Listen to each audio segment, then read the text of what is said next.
몇 달 전에 우리 교회에서 어떤 청년이 특송을 부르는데 이 소명이라는 노래를 불렀습니다. 그때 반주한 여학생이 그 해금이라는 우리나라 전통악기를 가지고 나와서 피아노하고 함께 반주를 했는데 너무나도 아름다운 소리였습니다. 우리나라 전통악기가 이 현대 악기와 이렇게 협연하는 그런 노력은 많이 시도되었고, 금은고라든지 또 피리라든지 여러 가지로 협연하는 것을 보면은 우리나라 국악도 많이 변한다, 또 발전한다, 이렇게 볼 수 있습니다. 사람들마다 이 세상에 태어나서 자신이 꼭 해야 될 일이 있습니다. 이것은 누군가, 다시 말해서 신이 나에게 주신 사명이라고 볼 수 있습니다. 그것은 자기가 하고 싶으면 하고 하기 싫으면 때려치워도 되는 것이 아니고, 죽을 때까지 반드시 해야 되는, 많은 사람에게 유익을 끼쳐야 되는 일이 있는데 그것을 바로 소명이라고 말하는 것입니다. 사람들은 자신의 이 소명을 찾아야 만족 있는 삶을 살 수 있고 가치 있는 삶을 살 수 있습니다. 옛날에 일본 만화 중에 노타메 칸타빌레라는 만화가 있었습니다. 피아노 치는, 피아노를 아주 좋아하는 여자 아이에 대한 만화입니다. 근데 이걸 영화로도 만들었어요. 영화를 만들어 가지고 보니까 굉장히 재미있습니다. 그걸 보면서 라흐마니노프 2번을 연주하는 것을 그 화면을 통해서 볼 수가 있었습니다. 얼마 전에 반 클라이븐 피아노 콩쿠르 대회에서 1등한 18세 된 우리나라 청소년은 자기가 피아노 칠 때가 제일 행복하다, 이런 이야기를 했습니다. 어떤 사람은 자신의 그 소명을 영화 배우 또는 드라마 탤런트라고 생각했습니다. 그래서 암에 걸려서 죽어가면서까지도 마지막 장면에 가까울 정도로 그 촬영을 했습니다. 나중에 이래 보니까 너무 말라가지고 도저히 사람이 무슨 말을 하거나 연기를 할 수 없는데도 불구하고 그 사람은 방송국에 나와가지고 자신의 그 부분을 찍으면서 자기는 이 세상에서 드라마 찍는 것, 영화 찍는 것이 자기에게는 제일 행복한 일이다, 그렇게 이야기하고 얼마 후에 그 사람은 죽었습니다. 얼마 전에 어떤 요양원에서 화재가 일어났는데 한 간호사가 그 환자를 투석을 하고 있었습니다. 그 투석을 하고 있는 동안 이 사람은 그 환자를 포기하고 자기가 도망치면 얼마든지 살 수 있었지만은 그 투석받고 있는 환자를 버리고 갈 수 없어서 같이 다 죽었습니다. 그래서 참 이 사람은 자신의 그 간호사 일을 자신의 천직으로 알고 목숨을 바쳐서 그 일을 했다고 사람들은 말하고 있습니다. 어떤 사람은 의사가 자기 소명인 사람이 있습니다. 그렇지만은 의사 일을 통해서 만족을 못하는 사람도 있습니다. 그래서 어떤 유명한 외과 의사는 이번 생은 의사로서 자기는 실패했다, 아마 불교 불자인 것 같아요. 이번 생은 자기는 의사로서 실패했다, 그러면 다음 생에 의사가 되면 잘할 수 있겠다, 이런 뜻으로 이해가 되는 것입니다. 여러분, 초등학교 교사들도 보면 늘 그 말 안 듣는 조그만 아이들을 데리고 한평생을 정말 60이 넘도록 지내야 되는데 그것도 소명이 없으면 하는 것이 쉽지가 않습니다. 근데 이런 소명감이 없는 사람들은 현실에서 도피하려고 합니다. 현실에서 도피하고 돈이나 챙기려고 하고 명예나 챙기려고 하는 것을 볼 수가 있습니다. 저는 잘 아는 사람이 아닌데 아주 옛날에 모델로서 영화배우로서 인기도 끌고 돈도 많이 버는 사람이 있었습니다. 그 사람은 돈은 많이 벌었는데 갑자기 사라졌습니다. 그리고 그 사람이 사라지고 난 뒤에 30년이 지난 후에 방송국 PD가 그 사람이 있는 곳을 알아내었습니다.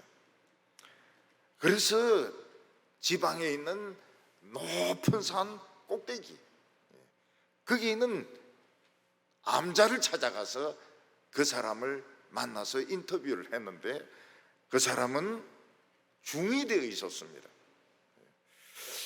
이 사람은 모델로 잘 나갈 때는 대기업의 직원들 10배의 보수를 받았다고 합니다. 그런데 그는 돈은 벌면 벌수록 재미가 없어지고 돈에 대한 재미가 없어지고 사람들이 알아보면 알아볼수록 더 환멸을 느꼈다고 말하고 있습니다. 또 자기 나름대로 사업을 하는데 쏟기도 하고 돈을 떼이기도 하고 그러니까 결국 이 사람은 돈을 다 챙겨가지고 산 꼭대기에 올라가서 암자가 있었는지 모르겠지만 암자를 지은 것 같아요. 그 사람이 있는 그 암자는 좀 특징이 있습니다. 특징이 무엇인가 하면 그 절 안에 큰 바위가 이렇게 지붕처럼 들어와 있는 것입니다. 왜 이 절 안에 이런 큰 바위가 있느냐 이렇게 물어보니까 옛날에 이제 여기서 이제 사람들이 그 초를 켜놓고 목탁을 두드렸는데 영음이 있다 해가지고 그 위에다가 그 절을 지었다는 것입니다. 그리고 또 특징이 무엇인가 하면 절 안에서 그 샘물이 계속 나오는 겁니다. 물을 받아가지고 마시고 이러는데 그 옛날에는 절이 없을 때 물이 나왔는데 그것을 그대로 살려가지고 지금 샘물이 법당 안에 있다고 이야기를 했습니다. 그 사람은 자신이 잘생겨가지고 잘생겼어요. 중치고도 아주 잘생긴 중이에요. 그렇지만 그는 배우로서 모델로서 이 소명을 자신은 발견하지 못했기 때문에 결국 현실에서 도피해서 그 산꼭대기에 암자에서 30년 살면서 그 바위에서 목탁을 두드리고 노래를 부르고 이렇게 하면 가슴이 좀 시원해진다 이런 이야기를 했습니다. 강원도에 어떤 냇물이 이렇게 흐르고 있는데 유달리 그 냇물에는 사람들이 많이 빠져 죽습니다. 1년에 한 100명 정도 빠져 죽는데 올해도 벌써 13살짜리 여학생이 빠져 죽었다는 것입니다. 그래서 도대체 이 깊지도 않은 이 냇물에서 뭐 때문에 100명이나 되는 사람이 매년 빠져 죽는가 조사를 해보니까 그 냇물에는 다슬기가 굉장히 많은 거예요. 다슬기. 그러니까 거기 간 사람들은 그 다슬기를 줍는다고 미치는 거예요. 그래서 깊은 줄도 모르고 다슬기를 주우려고 가다가 그렇게 많은 사람들이 빠져 죽는다는 것입니다. 저는 그 제주도에 설교하러 갔다가 해녀들이 사고당하는 이야기를 들었습니다. 해녀들도 물에 빠져 죽는 경우가 있는데 대개의 경우가 무엇인가 하면 해삼이나 멍게 딸만큼 땄으면 올라와야 되는데 딱 그때 너무 큰 전복, 너무 큰 멍게, 막 이 해삼이 보이면 저거까지 잡아가지고 올라가야 되겠다 하면서 이 벌써 산소가 모질해 가지고 되게 죽는다는 것입니다. 그래서 이 해녀들의 법칙이 무엇인가 하면 어느 정도 땄을 때 아무리 크고 좋아 보이는 그런 해삼, 멍게, 전복이 있어도 다음에 딸 생각하고 올라와야지 살지, 그것까지 따려고 하면 결국은 해녀도 물에 빠져 죽는다는 이야기를 했습니다. 제가 서울에 이렇게 가보니까 예수 믿는 사람들이 많이 있었습니다. 근데 그 사람들 거의 전부가 교회를 다니지 않고 있었습니다.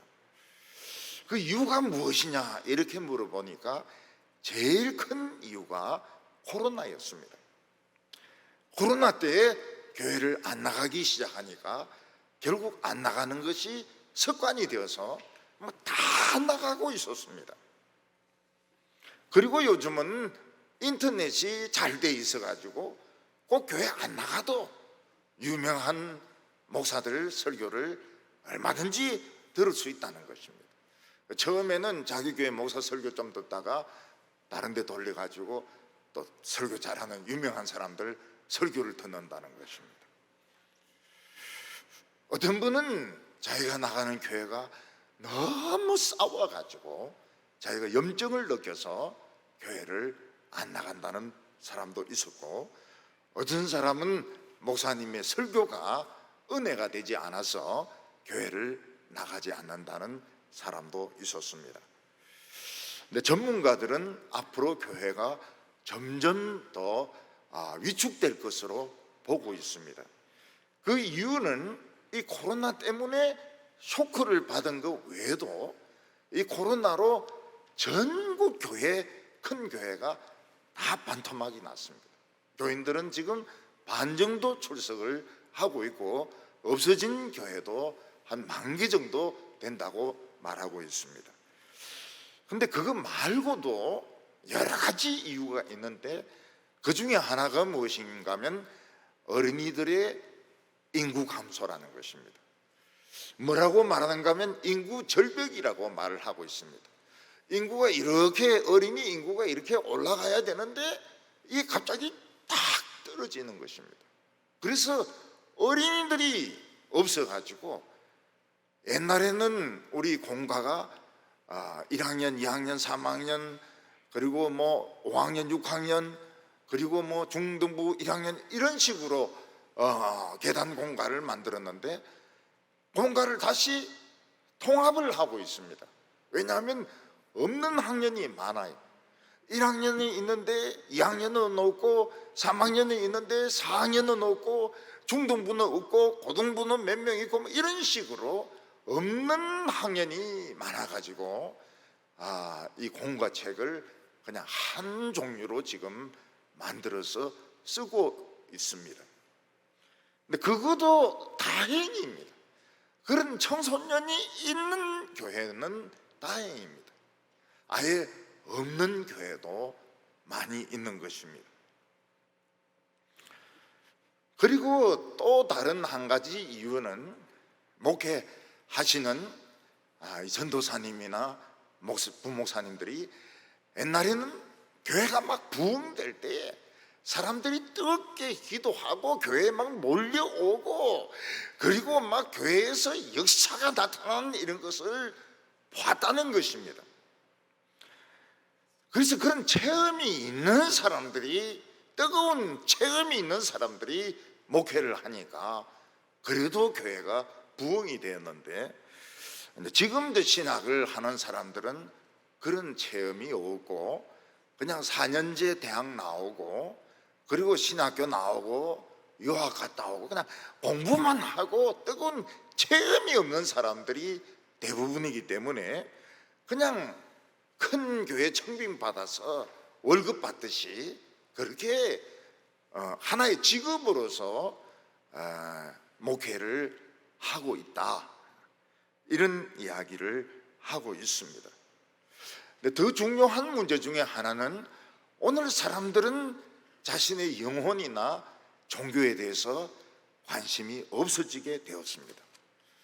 그 이유는 세상이 너무 좋기 때문에 명품이 너무나도 회사 가면은 어떤 옷을 입었느냐, 어떤 핸드백을 걸치고 있느냐, 어떤 시계를 차고 있느냐, 어떤 자동차를 타고 있느냐, 모든 관심은 이 세상 물건에 집중이 되고 있기 때문에 사람들은 더 이상 자기 자신의 영혼이나 종교에 대해서 관심이 없고 그런 이야기하는 것을 굉장히 재수없게 생각을 하게 되었다는 것입니다. 오늘 사람들은 영혼에 대한, 자기 자신의 영혼, 다른 사람의 영혼은 둘째로 치고 자기 자신의 영혼에 대해서, 자기 자신의 삶에 대해서 관심이 없어지게 되었다고 말하고 있습니다. 오늘 첫 번째로는 하나님은 우리에게 거룩한 소명을 주셨다는 것입니다. 모세는 애굽의 왕자로서 거기에 최고의 교육의 혜택을 다 누리면서 성장을 했습니다. 그러나 하나님께서는 모세를 부르셔서 광야에서 40년 동안 진리를 찾게 하셨습니다. 모세는 그 애굽에서 굉장히 높은 이런 지적인 교육을 받았는데 신명기 같은 이런 책을 읽어보면 얼마나 이 신명기가 지적인 수준이 높은 책인지 알 수가 있습니다.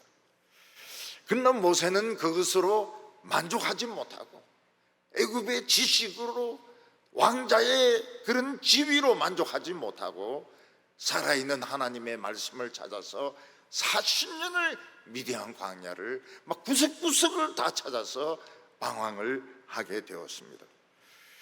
그런데 이제 그 사람의 나이도 80이 되어 가지고 이제 모든 것을 다 그만두고 집에서 놀아야 될 그런 시간이 되었습니다. 그때 모든 것을 포기하려고 할 때 하나님께서는 시내산 떨기나무에서 모세를 만나 주셨습니다. 이 떨기나무라고 하는 것은 이파리는 없고 그냥 가지만 앙상한 아주 볼품없는 나무입니다. 시내산에 가보면 그런 나무들이 드문드문 있어요. 그런 떨기나무가 불이 붙으면서 거기서 하나님께서는 모세의 이름을 불러주시고 모세에게 사명을 주셨습니다.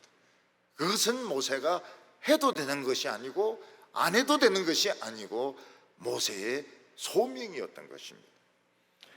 하나님께서는 모세에게 지팡이를 던지라고 했는데 던지니까 코브라 뱀이 되었습니다. 꼬리를 잡으라 해서 잡았더니 다시 지팡이가 되었습니다. 손을 품에 넣으라 해서 넣어서 꺼내보니까 온손에 한센병, 문둥병이 걸려 있었습니다. 다시 집어넣어서 빼라고 해서 보니까 깨끗하게 치료가 되었습니다. 하나님은 모든 귀신들을 지팡이로 만드는 능력의 손을 주셨고 모든 병을 치료하는 능력의 손을 주셨던 것입니다. 그런데 모세는 자기는 못한다고 했습니다. 자기는 못한다고. 나는 지금 이미 40년이나 방황을 했고 나는 지금 의욕도 없고 늙었고 말도 잘 못하고. 그러니까 하나님께서 막 화를 내시면서 이거는 너가 꼭 해야 되는 것이야.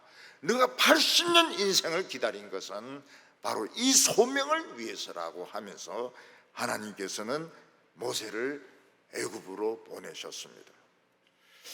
하나님은 절망과 죄의식과 무의미한 생활에서 80년을 방황했던 모세를 건져주시고 애굽에 다시 보내어서 종살이하고 있는 이스라엘 백성들을 거기서 건져내시고 젖과 꿀이 흐르는 땅으로 데려가게 하셨습니다. 모세는 40년간 광야에서 이 소명을 감당을 했습니다. 그는 이스라엘 백성들이 너무 말을 듣지 않으니까 하나님께 뭐라고 기도합니까? 내 이름을 생명책에서 지워달라고 기도를 합니다. 그리고 모세는 자기 힘으로는 감당할 수 없으니까 하나님을 보여달라고 이야기를 합니다. 하나님께서는 모세를 반석 위에 세우시고 하나님이 손으로 덮으시면서 지나가다가 등을 보게 하십니다. 그때 이후로 모세는 얼굴에서 빛이 나게 되었고 다시 이 소명을 감당할 수 있는 용기를 가지게 되었습니다. 이스라엘 백성들은 광야에서 물이 없으니까 그냥 물이 없다 하면 되는데 막 욕을 하고 돌을 던지고 모세를 막 욕을 막 경멸하고 이렇게 했습니다. 그때 하나님께서는 모세에게 내 앞에 있는 반석에 돌을 쳐라 이렇게 했는데 모세도 굉장히 화가 난 것 같아요. 그래서 모세는 하나님의 영광을 나타내지 않고 막 화가 난 얼굴을 가지고 막 성질이 나서 바위를 막 쳤는데 거기서 물이 쏟아져 나왔습니다. 어떤 사람이 성경이 진짜 맞는지 안 맞는지 자기는 확인을 해야 되겠다. 그래서 모세가 출애굽한 그 길을 찝차를 타고 걷고 이러면서 그 길을 탐색을 했습니다. 근데 진짜 물이 나온 반석이 있었습니다. 그 광야는 큰 바위가 없습니다. 근데 아주 특이하게 사람 키보다 더 큰 반석이 이렇게 쪼개어져 있는데 그 안에 물이 흐른 물로 마모된 그런 흔적이 있었던 것입니다. 그래서 이 사람은 그것을 보고서 야, 광야에서 모세가 반석을 쳐서 생수를 나게 한 것이 사실이구나. 그리고 이 사람이 좀 더 이 조사를 해보니까 아주 작은 언덕만한 산이 있는 겁니다. 그 산 위에가 평평해요. 근데 그 산, 그 바위 벽에 보니까 이 송아지를 많이 새겨 놓은 것입니다. 그리고 거기가 지금 시내산 반도가 사우디아라비아 영역이거든요. 사우디아라비아에서는 그 반석을 보호한다고 철조망을 쳐놓았습니다. 철조망 문 열면 들어갈 수가 있어요. 그런데 거기를 조사를 해보니까 그 큰 언덕만한 바위가 뭔가 하면 이스라엘 백성들이 금송아지를 만들어 놓고 막 춤추고 술 취하고 막 방탕하게 지냈던 바로 그 송아지였고 바위 옆에는 그런 송아지들을 많이 새카맣게 새겨 놓은 것을 보게 되었습니다. 모세는 40년 동안 자신의 소명을 감당을 했지만 이 생수를 낼 때 혈기를 부렸기 때문에 화를 내었기 때문에 하나님께서 너는 내 영광을 나타내지 못했다 그러면서 너는 가나안 땅에 들어가지 못한다고 말씀하셨습니다. 모세는 늙어가지고 느보산 꼭대기에 올라가서 저 멀리 가나안 땅을 바라보면서 들어가고 싶다고 이야기하니까 하나님께서 못 들어간다고. 그래서 느보산 위에서 모세는 자기 인생을 마치게 됩니다. 사도 바울은 얼마나 머리가 좋은지 길리기아 다소에서 공부를 하다가 예루살렘으로 유학을 떠났습니다. 그때 가장 경쟁률이 높은 이 가말리엘 이 신학원에서 이 사람은 1등을 합니다. 그래도 그는 만족을 할 수가 없었습니다. 소명을 못 찾았기 때문에.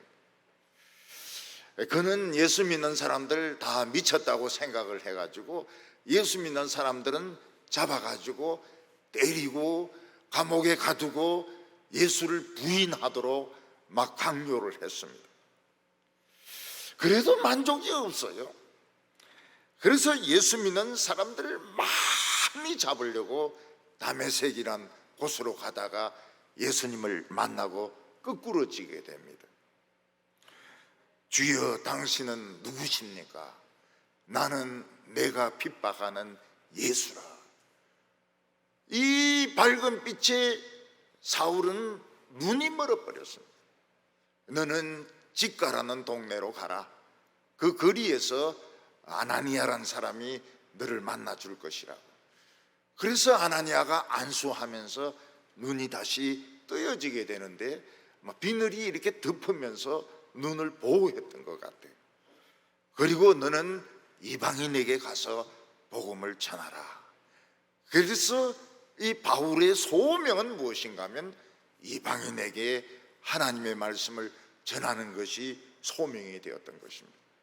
그는 두들겨 맞으면서 감옥에 갇히면서 수없는 날을 굶어가면서 자신의 이 소명을 끝까지 지켰던 것입니다. 오늘 9절 말씀을 보면 하나님이 우리를 구원하사 거룩한 소명으로 부르심은 우리의 행위대로 하심이 아니요 오직 자기 뜻과 영원전부터 그리스도 안에서 우리에게 주시는 은혜대로 함이라, 이렇게 말씀하셨습니다. 우리가 살아계신 하나님을 만나는 것은 어두운 데에 구덩이에 빠져 있다가 생명의 빛을 보는 것과 같습니다. 하나님께서는 우리를 그 구덩이에서 건져내어 주셔서 우리 한 사람 한 사람에게 소명을 주셨습니다. 우리는 이 눈에 보이는 세계 외에 다른 세계가 있다는 것을 알지도 못하고 생각도 하지 못했습니다. 그런데 하나님을 만났을 때, 하나님의 말씀을 체험을 했을 때 눈에 보이는 이 세계 말고 다른 세계가 우리 옆에 있다는 것을 깨닫게 됩니다.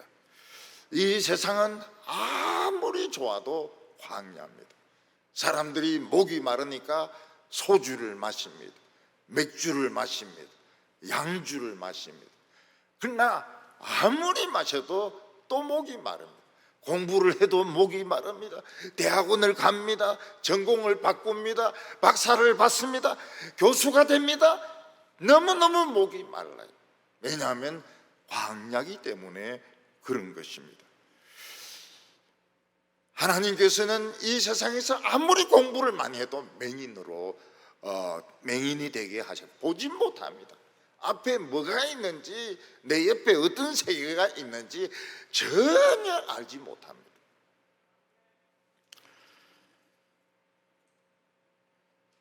그러나 하나님께서는 우리를 구원하셔서 다른 세계를 보게 하시고 알게 하셨습니다.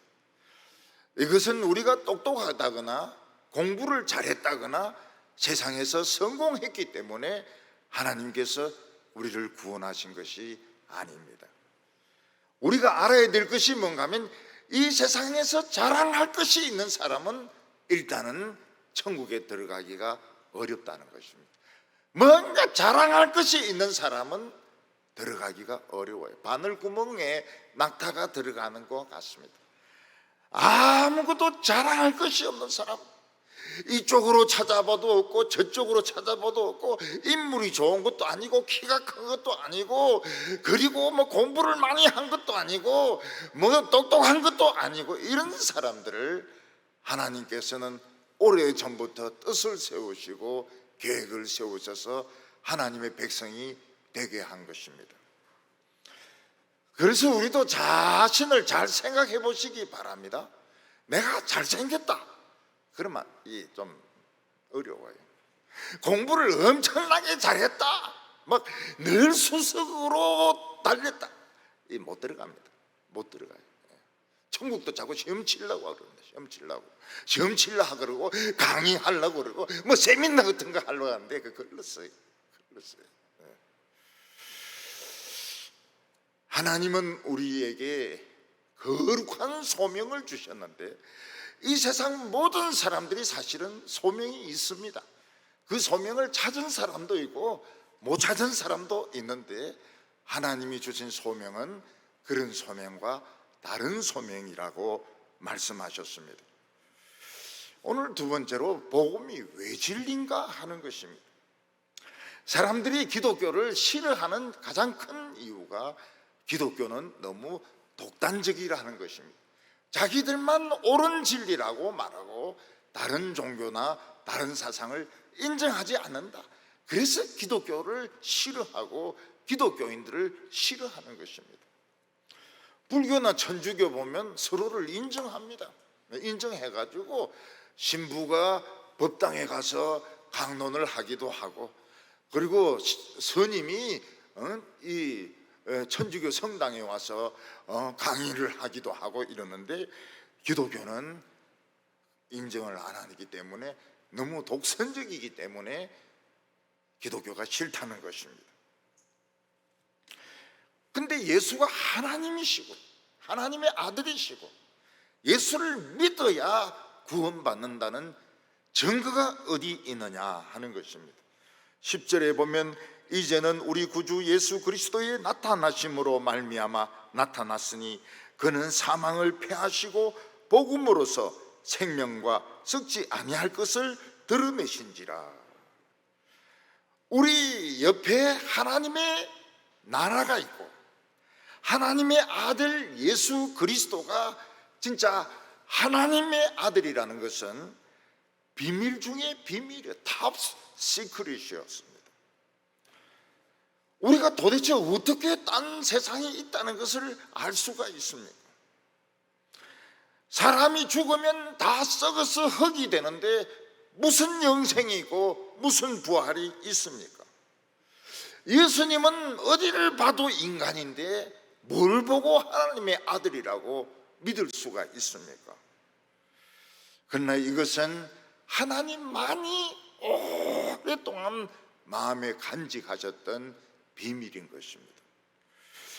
어떤 사람이 비밀스러운 재산이 있다면 금고에 넣어서 이 다이얼을 돌려서 감추어 둘 것입니다. 어떤 사람은 그림 액자 뒤에 캐비넷이 있는 경우도 있고, 어떤 사람은 마루를 파가지고 마루 속에 캐비넷을 두는 경우도 있습니다. 정부도 국가의 모든 비밀들은 합동보관소라고 하는데 거기에 두가지고 철망으로 문을 잠그고 헌병들이 지키고 있습니다. 우리에게 또 다른 세계가 있다. 우리는 죽어도 또 한 번 산다. 이거는 오랫동안 수천 년 수만 년 동안 하나님만 알고 계시던 비밀이었습니다. 그런데 하나님의 비밀은 조금씩 밝아지기 시작했습니다. 처음에 밝아지기 시작한 것이 무엇입니까? 하나님의 아들이 아기로 태어난 것이, 이게 처음 먼동이 터듯이 하나님의 비밀이 밝혀지기 시작한 것이었습니다. 도대체 어떻게 하나님의 아들이 아기로 태어날 수 있습니까? 그거는 100만 번, 1000만 번 생각해도 이해할 수가 없습니다. 예수님은 보통 아이들과 똑같이 생겼습니다. 그래서 하나님의 아들처럼 보이지 않았습니다. 예수님은 30년 동안 평범한 목수 생활을 하셨습니다. 아버지를 도와서 나무를 만들고 의자를 만들고 탁자를 만들고, 아마 그러는 동안에 요셉은 죽은 것 같아요. 그래서 가사를 다 책임지고 예수님께서는 목수 일을 하셨습니다. 근데 나이 30이 되자 목수 일 그만두고 복음을 전하기 시작했습니다. 회개하라, 천국이 가까이 왔느니라. 유대인들이 천국이 어디 있느냐 이러니까 천국은 이미 너희들 속에 와 있다고 말씀하셨습니다. 예수님은 병든 자를 고치시고 귀신 들려 미친 자를 고쳐주시고 그리고 장애인들을 고쳐주셨습니다. 예수님은 하나님의 말씀을 하셨습니다. 인간에게 가장 신비로운 것이 인간이 성경을 가지고 하나님의 말씀을 하는 것입니다. 예수님은 기적으로서 예수님의 말씀이 진리인 것을 증명하셨습니다. 자신이 하나님의 아들인 것을 증명하셨습니다. 그러나 사람들은 믿지 않았습니다. 오히려 예수가 건방지다 해가지고 십자가에 못 박아 죽여버리고 평범한 사람들처럼 무덤에 장사를 지냈습니다. 근데 예수님께서 장사 지낸 지 사흘 되는 날부터 무슨 소리가 들리기 시작했습니다. 바위들이 흔들리기 시작하고 바위들이 깨어지기 시작하고 나중에는 예수님의 그 묻혔던 무덤을 막았던 돌이 그냥 깨어지면서 굴러가고 말았습니다. 그것은 예수님께서 사망의 권세를 깨는 소리였습니다. 사망의 절망을 깨는 소리였습니다. 예수님은 사망의 권세를 깨트리고 부활하심으로써 그가 하나님의 아들인 것을 증명하셨습니다. 예수님의 제자들도 예수님이 십자가에 못 박혀 죽을 때까지 사실은 긴가민가 했습니다. 그런데 그가 확실히 못 박혀 죽으시고 그가 무덤에서 살아나왔을 때 진짜 하나님의 아들이시고 우리의 주님이 되시고 하나님의 아들이신 것을 믿게 되었습니다. 예수님께서는 믿는 자 안에서 사망을 패하셨습니다.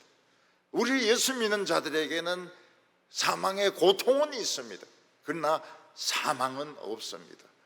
사망의 고통은 죽기 전까지 우리가 다른 사람들처럼 고통받는 것입니다. 어떤 데는 암으로 고생하기도 하고 어떤 데는 중풍으로 고생하기도 하고 치매로 고생하기도 하고 근데 죽는 순간 우리는 새 옷을 갈아입게 됩니다. 천사의 옷을 갈아입게 됩니다. 마치 배추 애벌레가 징그럽지만은 곧 한번 죽고 번데기가 되어서 죽고 난 뒤에는 그렇게 아름다운 나비가 되어서 날아가는 것처럼, 그리고 매미가 애벌레일 때 땅속에 아주 징그러운 벌레였는데 이게 한번 죽어서 애벌레가 되고 이게 번데기가 되고 난 뒤에는 그리고는 막 아름다운 소리라고 해야 되는지 괴성이라고 해야 되는지 모르겠지만 막 소리 지르는 막 악을 쓰는 것 같은 그런 매미가 되는 것과 같은 것입니다. 우리는 한번 죽습니다. 번데기가 되게 됩니다. 그리고 나서 깨어날 때는 완전히 흠도 티도 없는 새 사람으로 태어나서 천국도 가고 우주 끝까지도 우리는 여행하게 될 것입니다. 우리에게는 또 다른 생명이 있습니다. 우리에게는 또 다른 세계가 있습니다. 이것은 하나님의 비밀이었는데 이것이 예수님을 통해서 공개가 되었습니다. 비밀이 풀려버렸습니다. 사도 바울은 비밀이 풀렸다고 말하고 있습니다. 오늘 마지막으로는 예수 믿는 자들의 소명은 무엇인가 하는 것입니다. 모든 사람들은 이 세상에서 자신이 해야 될 일이 있습니다. 직장을 가져야 되고 군대를 가야 되고 또 결혼을 해야 되고 또 사람들은 이 세상에서 성의껏 열심히 살아야 될 의무가 있습니다. 어떤 사람들은 기업하는 사람도 있습니다. 어떤 사람은 장사하는 사람도 있습니다. 의사도 있습니다. 정치인들도 있습니다. 그게 본인에게 소명인지 아닌지는 모르겠지만 하나님은 사람들이 굶어 죽는 것을 고통스럽게 만들었기 때문에 사람들은 무슨 일이든지 해야 되는 것입니다. 우리나라 학생들은 일단 대학을 나와야 사람들이 인정을 해주니까 막 그 비싼 등록금을 내면서 수업이 재미가 있습니까? 또 학교에서 배운 걸 써먹을 수 있으면 써먹을 수 있는 것은 단 한 개도 없습니다. 그렇지만 대학교 졸업장 또 그리고 친구들 사귀고 그리고 어떤 지식을 가지기 위해서 대학을 나와가지고 직장을 가지는 것입니다. 우리는 이 세상을 무시할 수가 없습니다. 얼마 전에 제가 없는 동안에 어떤 장로님이 저를 찾아왔습니다. 그 장로는 제 밑에 동생의 친구였습니다. 그런데 이 친구는 어렵게 의과대학에 들어갔는데 그때 CCC 운동을 너무 열심히 하는 바람에, 전도를 너무 열심히 하는 바람에 학사 경고를 받게 되었습니다. 그때 제 동생이 그래, 자기 참 친한 친구가 의대로 들어갔는데 학교에서 쫓겨나게 되었다고. 그래서 내가 좀 공부 좀 하고 하면 안 되나 이랬는데 결국 그 학생은 그 학교 의대에서 잘리게 되었습니다. 그리고 이제 수십 년의 세월이 흘렀죠. 30년 이상의 세월이 흘렀습니다. 이 학생은 군대를 의대에서 쫓겨나가지고 군대를 가게 되고, 군대를 제대하고 나서 사범대학에 들어가서 교사가 되었습니다. 교사에서 만족을 했는지 안 했는지는 알 수가 없습니다. 그는 의대보다는 CCC가 더 좋았던 것 같습니다. 그리고 교회에 이제 장로가 되었는데 대구에서 뭐 교사 연찬회를 한다 이러니까 거기 왔다가 우리 교회를 찾아온 것입니다. 저는 무슨 치료를 받는다고 대구에 없었습니다. 전화번호 메모를 보고 제가 전화를 했습니다. 너 누구냐 이러니까 자기가 누구라는 거예요. 그래서 참 반갑다 그러면서 옛날에 그래 내 동생이 그래 너 걱정을 많이 하더라고. 지금은 네가 내 동생을 걱정할 처지가 되었구나 이러니까 참 자기 전 우리 목사님을 정말 자기는 최고로 존경한다고 그런 이야기를 하고 그냥 통화만 하고 끝났습니다. 사람들마다 자신이 원하든 원하지 않든 안 굶어 죽으려면 해야 됩니다. 근데 그 사람들 중에서 정말 만족을 느끼는 사람이 있습니다. 뭐 사진 작가로서, 의사로서, 교사로서, 교수로서, 과학자로서 만족을 느끼는 사람이 있습니다. 그 사람은 자신의 소명을 발견한 것이고 그 사람은 행복한 것입니다. 아마 그것을 찾은 사람은 한 20%도 안 될 겁니다. 자신의 직장에 대해서 진정한 만족감을 느끼는 사람은 20%도 되지 않을 겁니다. 어쩔 수 없어서 은행에 들어가고 어쩔 수 없어서 직장 대기업체에 들어가고. 우리 젊은이들 중에서 보면은 자신의 소명으로서 교사직을 생각하는 사람들이 많습니다. 그래서 참 교사 임용고시가 참 어려운데 그래도 그 공부해가지고 많이도 합격해요. 많이도. 지금 교사 고시 합격해서 지금 학교에 다니고 있는 사람들이 많이 있습니다. 참 그거 보면 놀라워요. 학교 가보면은 자기가 꿈꾸었던 거하고 너무 다르죠. 아이들은 막 엎드려서 잠을 자죠. 선생님 보고 막 욕을 하죠. 여선생님은 더 업신여기죠. 그 가르치는 일 외에 잡다한 일들이 많죠. 그래도 자신이 이걸 소명이라고 생각하기 때문에 참고 하는 것입니다. 어떤 사람은 빵을 만드는 것이 소명인 사람이 있습니다. 그래서 저는 참 신기한 것이 젊은 여성들이 요리복을 입고 막 요리를 하는데 굉장히 참 멋있어 보이고요. 호텔에 보면은 이 서비스 하는 여성들 보면은 참 절도도 있고 친절하고 굉장히 친절하게 이렇게 하는 것을 보면 참 이 사람들은 소명감을 느끼고 하는지 하는 것 같다, 이런 생각이 들 때가 있습니다. 사도 바울은 자기가 가말리엘 그 학원에서 수석을 하고 사람들에게 막 인정을 받고 그냥 그대로 있으면 총장이 됩니다. 그때는 만족이 없었습니다. 그러나 예수님을 만나고 난 뒤에는 하나님의 비밀을 알게 되었고 그 뒤에는 자신의 소명을 깨닫게 되었습니다. 11절에 내가 복음을 위하여 선포자와 사도와 교사로 세우심을 입었노라. 선포자는 왕의 명령을 발표하는 사람을 말합니다. 모든 백성들은 왕의 이야기를 들어야 될 의무가 있습니다. 오늘 사람들은 왕의 이야기를 들으려고 하지 않습니다. 시끄럽다고 이야기합니다. 좀 재미있게 이야기해라고 합니다. 그러나 그것은 프로클레이메이션, 하나님의 선포를 무시하는 겁니다. 왕을 업신여기고 있는 것입니다. 사도 바울은 이방인들을 위해서 교회를 세우는 사도의 직분을 받았습니다.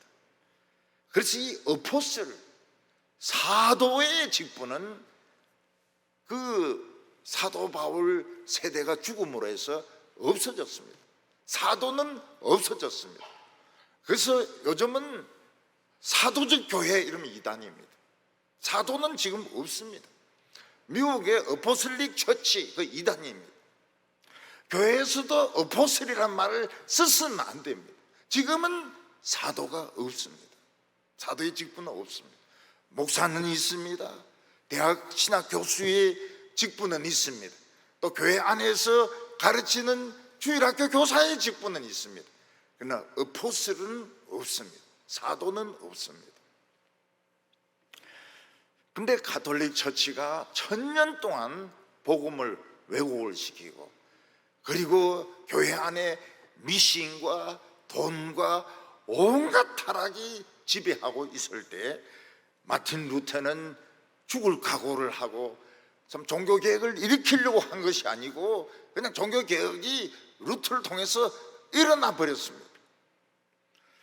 마틴 루터는 오랫동안 결혼을 하지 않았습니다. 왜냐하면 자기가 언제 죽을지 모른다고 생각해가지고 결혼을 하지 않았습니다. 근데 16명의 그 수녀들을 수녀원에서 탈출을 시켰는데 다 집으로 돌아가게 하고 또 짝을 맞춰서 결혼을 했는데 하나만 짝이 안 맞는 거예요. 수녀 한 명이 짝이 안 맞아요. 그래서 사람들이 물어봤습니다. 너 어떻게 할래? 이러니까 마틴 루터 같은 사람이 결혼하자면 자기는 하겠다는 거예요. 그래서 루터가 결혼을 했습니다. 결혼을 해가지고 참 돈이 수입이 적으니까 하숙생을 많이 쳤어요. 하숙생도 치고 돼지도 치고. 그래서 지금도 아마 그 집이 남아 있을 것입니다. 이 억척스러운 사람이었습니다. 그래서 하수생도 치고 돼지도 치고 이러면서 생활을 유지를 해 나갔습니다. 마틴 루터는 글을 많이 썼습니다. 책도 책이지만 마틴 루터가 번역했던 독일어 성경은 독일어를 완성시킨 책이었어요. 그때만 해도 독일어가 분명치가 않았습니다. 근데 루터는 일일이 장사하는 사람들, 일하는 사람들 만나서 그들이 쓰는 그 용어를 가지고 신약 성경을 번역을 했습니다. 나중에 칼빈은 루터가 사도였다. 사도의 직분은 없어졌지만 교회를 회복시킨 사도적인 그런 역할을 했다고 말을 하고 있습니다. 요즘 누가 정치운동하면서 자기가 사도라 이러는데 그 거짓말입니다. 지금은 그런 사도는 없습니다. 마틴 루터도 어포슬은 아닙니다. 주님이 보낸 사람은 아니지만 다 깨어진 교회 기초를 세웠기 때문에 칼빈은 루터를 끝까지 존경을 했습니다. 지금은 이제 돌아가셨지만은 우리 노회 안에 아주 나이가 든 그런 목사님이 계셨습니다. 그분은 우리 교회에 대해서 늘 시기심을 가졌던 것 같아요. 그래서 앞에 계셨던 김덕신 목사님에 대해서도 좀 안 좋은 그런 말들을 하기도 하고, 그리고 제가 위임식 할 때 그 사람이 권면을 했습니다. 권면을. 그 사람이 왜 또 권면을 하는지 몰라요. 그래서 내가 째려봤습니다. 그러니까 이제 이 사람이 하는 말이, 우리 대구에서는 서울대 나오고 대학원까지 나온 사람은 없습니다. 그러면서 자관 겸손하게 목회를 잘해라고 막 그러면서 칭찬 반, 경고 반 막 이렇게 하면서 이제 그 권면의 말을 저희한테 했습니다. 그 노예를 하면서도 저는 한 번도 그 사람하고 친하게 지낸 적이 없어요. 왜냐하면 하는 말들이 늘 무슨 터집 잡고 말이 길고 장황하고 잘난 체하고 늘 그렇기 때문에 저는 말을 한 번도 한 적이 없습니다. 그런데 이분이 그 노예에서 저를 찾아와서 말을 거는 겁니다. 그러면서 무슨 말을 하는가 하면, 자기는 성경 전체를 설교할 수 있다는 걸 생각을 못했다는 거예요. 김 목사님이 성경을 다 설교를 해버리니까, 이런 목회가 있구나, 너무너무 부럽다는 거예요.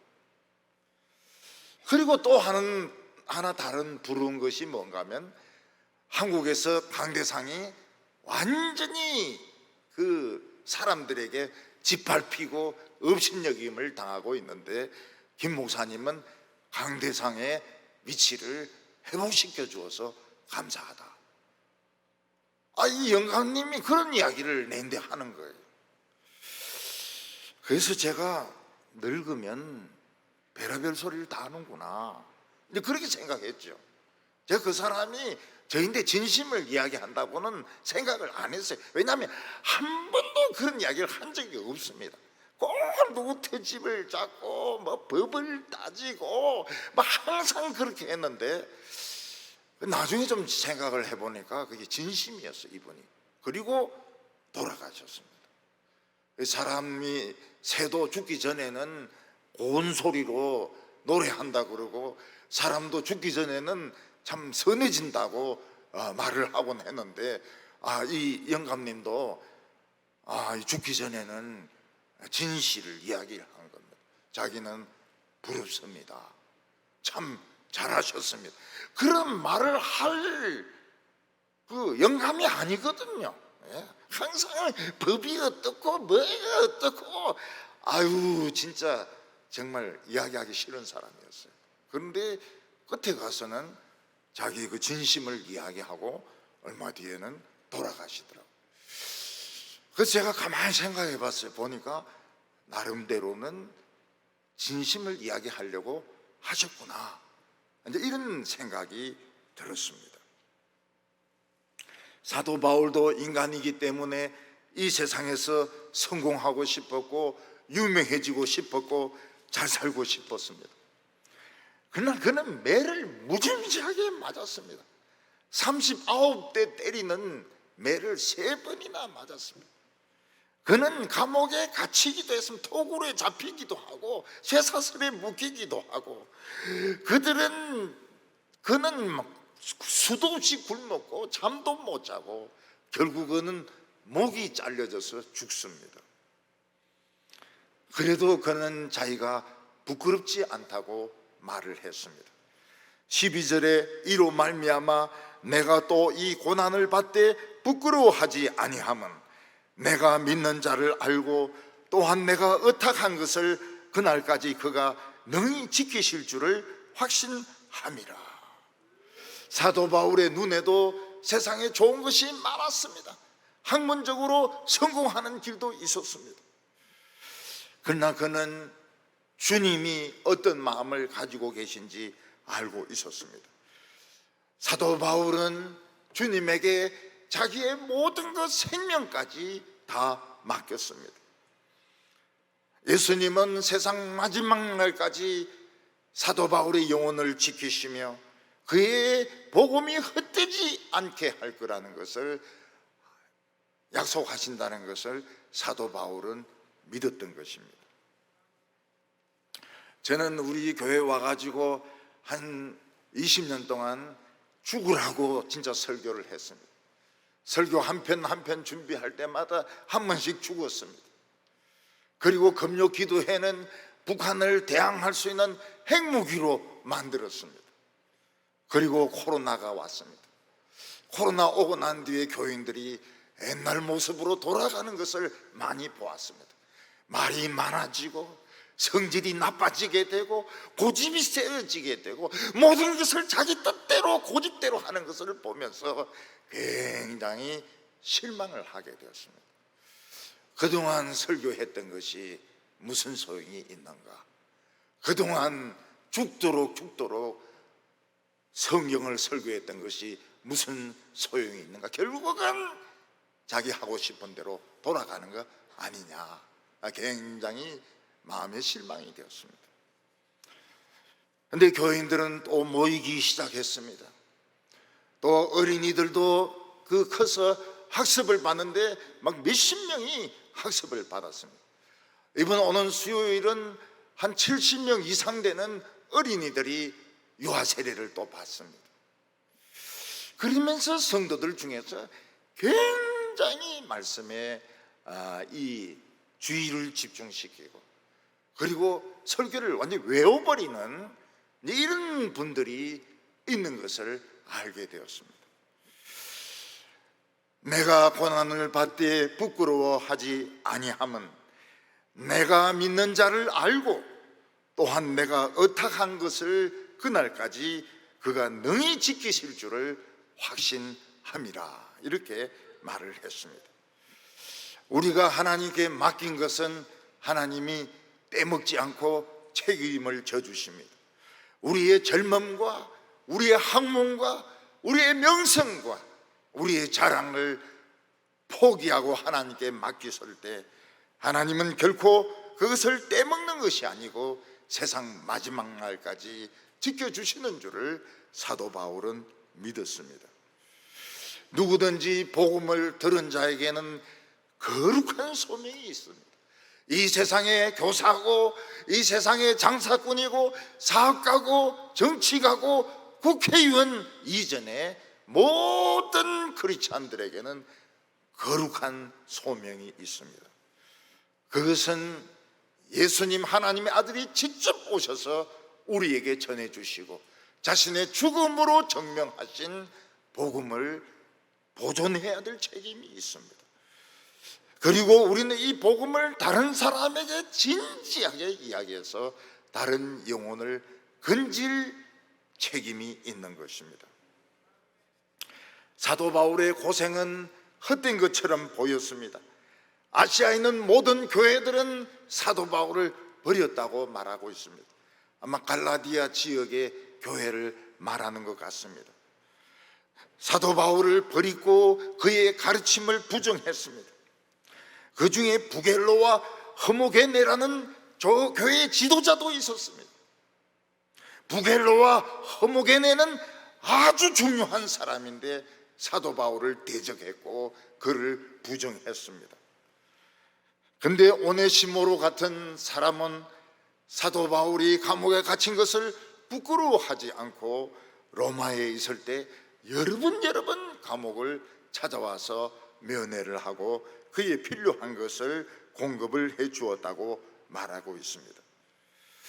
세상이 너무 좋아 보이고 세상이 너무너무 좋은 것이 많고 교회는 쇠퇴되고 있고 사람들은 종교에 대한 관심이 없고 자기 영혼에 대한 관심이 없을 때에도 제대로 된 선생만 한 사람 있으면 교회는 다시 얼마든지 부흥이 될 수 있습니다. 우리 모든 사람에게는 이 세상에서 해야 될 일 말고 거룩한 소명이 있습니다. 우리는 복음을 보존해야 됩니다. 성경의 다른 학문 기르케골이라든지 무슨 임마누엘 칸트라든지 다른 사상들이 들어오지 못하게 우리는 지켜야 될 책임이 있고, 우리는 주위에 있는 사람들에게 진실하게 이 복음을 전해줘야 될 소명이 있는 것입니다. 우리 이 소명을 통해서 자신의 영혼의 만족감을 누리는 성도들이 되시기 바랍니다. 기도드리겠습니다. 거룩하신 하나님 아버지, 세상에서 잘난 것도 없고 자랑할 것도 없고 잘생긴 것도 없는 저희들을 하나님의 오랜 계획으로 우리를 택하여 주시고 우리에게 천국의 열쇠를 맡겨주심을 감사합니다. 오늘 사람들은 너무 똑똑하고 잘생겼기 때문에 이 복음을 믿지 못합니다. 복음을 희석시키고 복음에 얼마나 많은 세상의 지식들을 집어넣는지 모릅니다. 오늘 우리가 이 세상에 살아야 될 이유를 발견하게 하여 주시옵소서. 우리 청년들이 만족할 수 있는 자신들의 직업을 찾게 하여 주시옵소서. 그러나 우리 모두에게 소명이 있습니다. 이 복음을 지키게 하여 주시고 동부교회답게 말로만 동부교회라고 떠들지 말고 정말 복음을 사랑하고 복음을 겸손하고 진지하게 전할 수 있는 우리 성도들 다 되게 하여 주시옵소서. 예수님의 이름으로 기도하옵나이다. 아멘.